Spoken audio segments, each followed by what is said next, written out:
అస్సలాము అలైకుం వరహమతుల్లాహి వబరకాతుహు. నేను మీ శ్రేయోభిలాషి బ్రదర్ అన్వర్. ఈరోజు చెప్పబోయే అంశము ఖురాను మరియు బైబిలు గ్రంథాల ప్రకారంగా యేసు బోధనలలో దేవుడు ఎవరు. సోదరులారా, నేడు యేసుక్రీస్తు వారిని దైవంగా ఆరాధిస్తూ క్రిస్మస్ వేడుకలు జరుపుకుంటున్న క్రైస్తవ సోదరులు యేసుక్రీస్తు వారు ఏమి చెప్పారో ఎప్పుడైనా పరిశీలించారా? రండి, ఈరోజు మనము ఖురాను మరియు బైబిలు గ్రంథాల ప్రకారంగా యేసు బోధనలలో దేవుడు ఎవరు అనే వాటిని మనము ఈరోజు పరిశీలిద్దాం. ఈ విషయం వినగానే చాలామంది క్రైస్తవులకు ఒక ప్రశ్న, ఒక ఆలోచన వస్తుంది. అదేమిటండి, ఖురాన్లో యేసువారి గురించి ఎందుకుంటుంది? యేసువారి బోధనలు ఎందుకుంటాయి? యేసువారిని ముస్లింలు విశ్వసించరు కదా అనే ప్రశ్న ఉత్పన్నమవుతుంది. కానీ యేసును తప్పకుండా విశ్వసించాలి అని చెప్పేటటువంటి క్రైస్తవేతర ధర్మము ఇస్లాం మాత్రమే. ఏ ముస్లిం కూడా ముస్లిం కాజాలడు ఎప్పటివరకైతే యేసుక్రీస్తు వారిని విశ్వసించరు. అయితే ముస్లింలు యేసుక్రీస్తు వారిని ఏ విధంగా విశ్వసిస్తారు అంటే, యేసుక్రీస్తు వారు కన్యక అయినటువంటి మరియం గర్భం నుండి పుట్టారు, ఎవరి పురుష ప్రమేయం లేకుండా. మరియు యేసుక్రీస్తు వారు ఒక మెసయ్య అని, ఒక ప్రవక్త అని ముస్లింలు విశ్వసిస్తారు. ఇంకా దేవుడు ఆ యేసుక్రీస్తు వారిని సజీవంగా ఆకాశంలో లేపుకున్నారని, యేసుక్రీస్తు వారి రెండవ రాకడ ఉంది అని, యేసువారు దేవుణ్ణి ప్రార్థించడం వల్ల అనేక అద్భుతాలు చేశారని ముస్లింలు విశ్వసిస్తారు. అయితే నేటి అంశము ఖురాను మరియు బైబిలు గ్రంథాల ప్రకారంగా యేసు బోధనలలో దేవుడు ఎవరు. ఈ విషయము దేవుడు ఎవరు అనే ప్రశ్న ఎందుకు వస్తుందంటే, దేవుడు ఎవరు అని క్రైస్తవ సోదరులను అడిగితే వారు విభిన్న విరుద్ధమైన విషయాలు చెప్తూ ఉంటారు. మరికొంతమంది క్రైస్తవులు ఆ పైన ఉన్న దేవుడే ఈ భూమి మీద యేసుగా వచ్చారని మరికొంతమంది క్రైస్తవులు అంటూ ఉంటారు. మరికొంతమంది క్రైస్తవులు దేవుడు ఒక్కడే కానీ ఆ ఒక్కడిలో ముగ్గురు అంటే తండ్రి, కుమార, పరిశుద్ధాత్మ అని ఉంటారని మరికొంతమంది. ఈ విధంగా ఒక్కొక్కరు ఒక్కొక్క రీతిలో చూపిస్తూ ఉంటారు. కానీ దేవుడు ఎవరు అని ముస్లింలను అడిగితే పూర్తి ప్రపంచంలో ఉన్నటువంటి ప్రతి ముస్లిము, అతను పండితుడైనా పామరుడైనా ప్రతి ఒక్క ముస్లిము దేవుడు ఎవరు అని అడిగితే అల్లాహ్ అని చెప్తారు. అదేవిధంగా యేసువారు ఎవరు అని అంటే ఏకైక విశ్వాసాన్ని కలిగి ఉన్నామని చెప్తారు. అయితే సోదరులారా, యేసు బోధనలలో దేవుడు ఎవరు అని ఈ విషయాన్ని ఖురాన్ను పరిశీలిస్తే, ఖురాను గ్రంథంలో సూర మైదా 5వ అధ్యాయము 75వ వాక్యంలో మరియం పుత్రుడైన మసీ ఒక ప్రవక్త తప్ప మరి ఏమీ కాదు అని ఖురాను స్పష్టంగా చెబుతుంది. అదేవిధంగా ఖురాన్లో 114 అధ్యాయాలలో ఒక అధ్యాయం పేరు మరియం. ఖురాన్లో సూరే మరియం 19వ అధ్యాయము 36వ వాక్యాన్ని చూస్తే ఈసా ఇలా ప్రకటిస్తున్నారు. ఈసా ఇలా ప్రకటించాడు, నాకు మీకు దేవుడు అల్లాహే. ఈసా ఇలా ప్రకటించాడు, నాకు మీకు ప్రభువు అల్లాహే, కనుక ఆయనకే దాస్యం చేయాలి, ఇదే రుజుమార్గము. అంటే యేసుక్రీస్తు వారు ఖురాన్లో చెప్తున్నారు, నాకు మీకు ప్రభువు అల్లాహే, కనుక ఆయనకే దాస్యం చేయాలి, ఇదే సరైన పద్ధతి, ఇదే రుజుమార్గం అని ఖురాన్లో స్పష్టంగా యేసువారు చెప్తున్నారు. అదేవిధంగా ఖురాన్లో సూర మైదా 5వ అధ్యాయము 72వ వాక్యాన్ని చూస్తే మరియం కుమారుడైన మసీయే దేవుడు అన్నవారు నిశ్చయంగా అవిశ్వాసానికి పాల్పడినట్లే.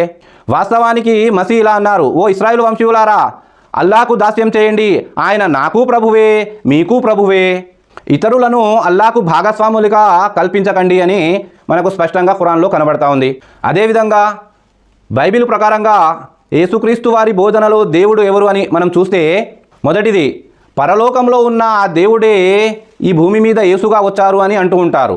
ఈ విషయాన్ని బైబిల్ ప్రకారంగా చూస్తే బైబిల్లో యోహాను సువార్త 7వ అధ్యాయం 28వ వాక్యం చూస్తే, నా అంతటా నేను రాలేదు, నన్ను పంపినవాడు సత్యవంతుడు, నేను ఆయన వద్ద నుంచి వచ్చి తిని నన్ను ఆయన పంపేను.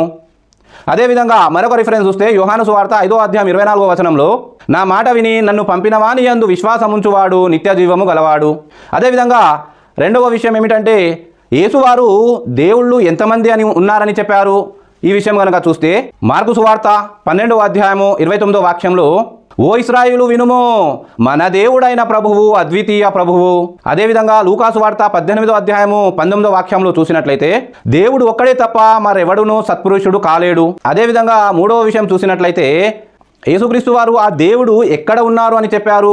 ఈ విషయం చూస్తే బైబిల్లో మత్తయి సువార్త 23వ అధ్యాయము 9వ వాక్యం చూసినట్లయితే, మరియు భూమి మీద ఎవనికైనాను తండ్రి అని పేరు పెట్టవద్దు, ఒక్కడే మీ తండ్రి, ఆయన పరలోకమందున్నాడు.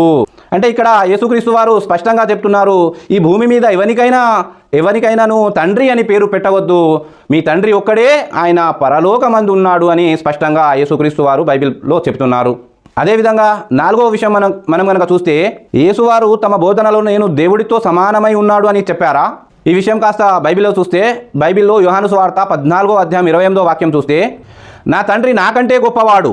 మరొక రిఫరెన్స్ చూస్తే యోహాను సువార్త 10వ అధ్యాయం 29వ వాక్యంలో, నా తండ్రి అందరికంటే గొప్పవాడు.